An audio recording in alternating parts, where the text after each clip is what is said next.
ngicela ababukela emakhaya udokotela wenu lo enimthandayo udokotela Ntombela ungabhodwa ukuthinta le button elibomvu lapho subscribe.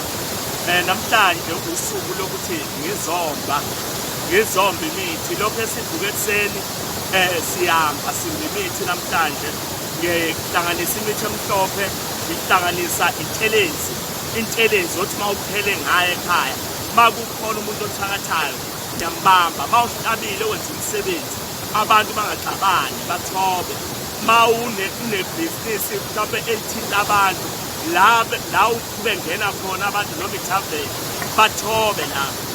Namhlanje zokuganda leyo ntelezi zoyihlanganisa namhlanje ngoba ngingakho ngisaphumile namhlanje abantu sebefone bafone abangitholi ngenxa yokuthi namhlanje ngizomba ngihlanganisa imithi yethu ngoba angifuni imithi ethengwa koBriya, angifuni imithi ethengwaphi kodwa kuwukuthi imithi kufanele uyiphe isamanzi. Nabanye ngeke ngikhumane nabo abathengisa eBriya ngibatshela ukuthi ngicela imithi yami ibe manzi ngoba ngisuke ngisawufuna umuthi osafresh usetshenzwe ngento efresh uma ufike kwaNtombela ungasetshenzwa ngento ehlulwa ngisho ukubheka isilwane. Umuntu ohlushwa isilwane ihluleke ukusebenza kuyena, umuntu ohlushwa yibhoke ekhaya iqhubeke nokungasebenzi.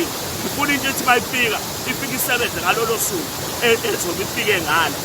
Ngiyacela-ke ukuthi abayidingayo bangasondela nomnini abahlushwa yibhoke, ngawuhlushwa imimoya, ngawuhlushwa ilwane ekhaya, angikwazi ukulala, kukhona izinto eziqeda ukudla, kukhona udokotela uNtombela, udokotela wenu lo ngikhonela lokho ukuthi ngize eqeda zonke lezo zinto okhala ngazo ukubukele ekhaya. Usuku lakho alube luhle njalo njalo. Ngiyabonga.